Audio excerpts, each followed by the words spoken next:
Hello student. आज हम लोग न्यूमेरिकल्स लाइट चैप्टर का न्यूमेरिकल्स स्टार्ट करेंगे क्लास 10th का। तो इससे पहले वाला वीडियो में कुछ कॉन्सेप्ट जो है हम लोग डिस्कस कर लिए हैं कि किस प्रकार का कॉन्सेप्ट यहाँ पर मिरर का केस में कैसा कॉन्सेप्ट यूज होगा और लेंस का केस में कैसा कॉन्सेप्ट यूज होगा। अगर आप वो वीडियो नहीं देखे हैं तो जाके देख लीजिए, वहाँ कॉन्सेप्ट के बारे में डिस्कस किया गया है। यहाँ पर हम लोग फर्स्ट न्यूमेरिकल्स स्टार्ट करते हैं। फर्स्ट न्यूमेरिकल्स देखिए, क्वेश्चन क्या है, पहले क्वेश्चन समझते हैं। A concave lens has focal length of 15 centimetre. मतलब देखिए, फोकल लेंथ आपको दिया हुआ 15 सेंटीमीटर, इसको लिख दिए हैं, ठीक है। उसके बाद आगे लिखा, at what distance should the object from the lens be placed. मतलब at what distance should the object, मतलब ऑब्जेक्ट को कहाँ रखा जाना चाहिए, from the lens be placed so that it forms an image at 10 centimeter from the lens. मतलब lens से image बनना चाहिए 10 सेंटीमीटर के दूरी पर। तो क्वेश्चन है कि ऑब्जेक्ट को कहाँ रखा जाना चाहिए, ये फाइंड करना है। तो यहाँ पर देखिए, ऑब्जेक्ट को क्या फाइंड करना है तो उसको लिख दिए हैं, और इमेज डिस्टेंस हम लोग को दिया हुआ है 10 सेंटीमीटर। माइनस पर हम लोग डिस्कस करेंगे अभी। उसके बाद आगे है, find the magnification produced from the lens.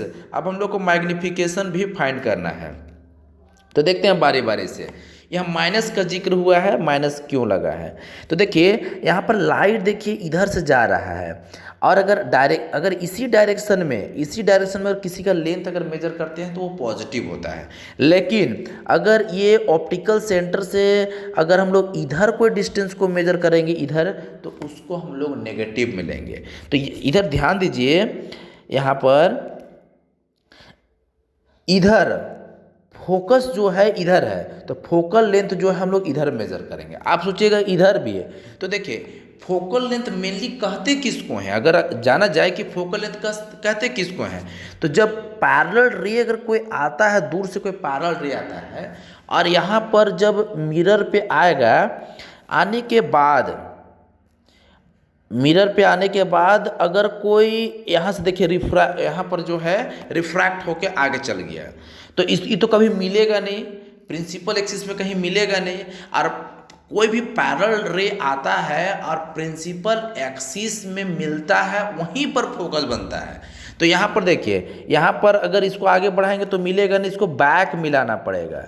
तो देखिए बैक मिलाइएगा तो यहाँ पर जो फोकस है वहाँ पर मीट करेगा। इसका मतलब है कि ये फोकस को हम लोग काउंट करेंगे, ये फोकस को काउंट नहीं करेंगे। ये फोकस को फिर से बता रहे हैं, फोकस कैसे हम लोग फाइंड करते हैं कि कोई प्रिंसिपल एक्सिस के पैरेलल अगर कोई रे अगर हम लोग ड्रॉ करते हैं प्रिंसिपल एक्सिस के पैरेलल, जैसे ये प्रिंसिपल एक्सिस है नीचे में है ना, प्रिंसिपल एक्सिस है, अगर इसके पैरेलल कोई रे आता है और यहाँ पर लेंस पे रिफ्रैक्ट होके उसका प्रिंसिपल एक्सिस के जिस पॉइंट में आके मिलता है, उसी को हम लोग बोलते हैं प्रिंसिपल फोकस या सिंपली फोकस बोलते हैं। तो अगर यहाँ पर देखिए रिफ्रैक्ट होके उधर चल जाएगा तो उसके बाद तो ये कभी कटेगा नहीं यहाँ पर प्रिंसिपल एक्सिस पे। इसके लिए हम लोग को बैक मिलाना पड़ेगा। तो बैक जब मिलाएंगे हम लोग तो देखिए यहाँ पर कट करता है, ठीक है। तो यहाँ पर कट किया, इसलिए इसको फोकस बोलेंगे, ना कि इसको बोलेंगे। Is it clear? आगे समझते हैं। तो इसका मतलब ये क्लियर हो गया हम लोग को कि फोकस ये है। तो देखिए लाइट इधर जा रहा है, आप ऑप्टिकल सेंटर से डिस्टेंस इधर मेजर कीजिएगा, क्योंकि फोकल लेंथ तो यहाँ पर यहाँ तक होगा। तो देखिए अपोजिट डायरेक्शन में कर रहे हैं, लाइट इधर जा रहा है, आप इधर डिस्टेंस मेजर कर रहे हैं, इसलिए फोकल लेंथ यहाँ पर क्या हो जाएगा, नेगेटिव हो जाएगा, ठीक है। दूसरी बात है इमेज का फॉर्मेशन। तो ये हमेशा याद रखिए कि कॉनकेव लेंस में इमेज हमेशा वर्चुअल बनता है।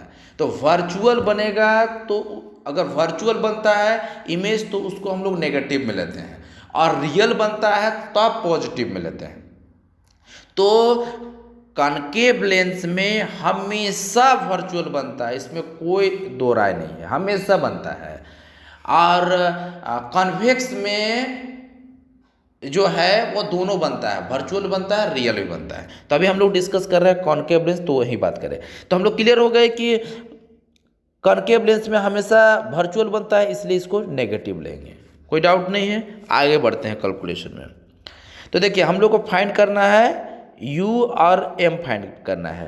तो इसके लिए हम लोग देखिए दो चीज़ गिवन दिया हुआ है, तो हम लोग लेंस फार्मूला इस्तेमाल कर लेंगे। लेंस का फार्मूला देखिए 1/v minus 1/u equal to 1/f। अब देखिए v के जगह वैल्यू रख दिए, u के जगह हम लोग फाइंड करना है, और देखिए एफ के जगह वैल्यू रख दिए। अब देखो हमको फाइंड क्या करना है, यहाँ यू के जगह में फाइंड करना है, तो ये हमको पॉजिटिव होना चाहिए, तो इसलिए इसी को हम लोग क्या किए, राइट साइड ले लाए हैं। तो ये माइनस था तो इधर आकर प्लस हो गया।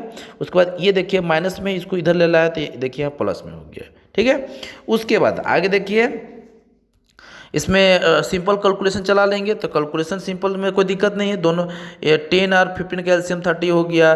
फिर 10 को 30 से डिवाइड दीजिएगा तो 3 आएगा, 3 को -1 से मल्टीप्लाई कीजिएगा -3। फिर 15 को 30 से डिवाइड दीजिएगा तो 2 होगा, 2 को 1 से मल्टीप्लाई कीजिएगा तो 2 होगा। उसके बाद फिर आगे सिंपल कैलकुलेशन देखिए ऊपर में यहाँ पर किया गया है, ऊपर में डिफरेंट साइन है, अलग अलग साइन घटा देंगे तो -3 में 2, तो 3 में 2 माइनस करेंगे तो 1 होगा, और बड़ा के पहले माइनस साइन है तो माइनस साइन लगा दिए। अब देखो इसको रेसिप्रोकल अगर कर देंगे, ऊपर u को ऊपर कर देंगे तो इसको भी रेसिप्रोकल करना पड़ेगा, मतलब 30 को ऊपर करेंगे, -1 को नीचे करेंगे। अब कभी भी नेगेटिव नहीं होना चाहिए, डिनोमिनेटर नेगेटिव नहीं होना चाहिए, तो इसके लिए क्या कर दिए हैं, रेशनलाइज कर दिए। ठीक है, तो रेशनलाइज हो गया। उसके बाद देखिए ऊपर में नेगेटिव चला गया और नीचे पॉजिटिव हो गया। इस तरह से हम लोग को u के वैल्यू फाइंड हुआ। अब मैग्नीफिकेशन भी हम लोग को फाइंड करना है, तो m इक्वल टू हम लोग जानते हैं ये फार्मूला, m इक्वल टू 2 को फार्मूला है। एक m इक्वल टू होता है h डैश बाय में h हुआ, और इक्वल टू एक होता है v बाय में u। तो v बाय में जो u है उसको हम लोग रखे हैं यहाँ पर, v के जगह वैल्यू दिया हुआ है। देखिए v के जगह में आपका वैल्यू दिया हुआ है, यहाँ पर देखिए यह दिया हुआ है -10, तो -10 रख दिए। u के जगह में अभी -30 आया तो वैल्यू को पुट कर दिए। यहाँ पर सेंटीमीटर कट गया, 0 0 कट गया, माइनस माइनस भी कैंसिल हो गया। उसके बाद यहाँ 1/3 बचा। अब देखो इसके बाद 1/3 है तो 3 से डिवाइड देंगे, 1 को ऐसे करके पॉइंट लगाएंगे, 0 होगा, है ना। उसके बाद 3 3 जा 9, फिर 1, फिर पॉइंट लगाए तो 0 बढ़ा सकते हैं, फिर 3 जा क्या हो जाएगा, 3 3 जा 9, फिर सब्ट्रैक्ट करेंगे 1 0, इस तरह से कंटिन्यू, तो 0.33 इस तरह से आते जाएगा। ठीक है, इस तरह से लास्ट फाइनली हम लोग लिख देंगे कि object distance u equal to 30 centimetre and m equal to हो गया 0.33 सेंटीमीटर। ठीक है, चलिए ये आंसर फिनिश हो गया।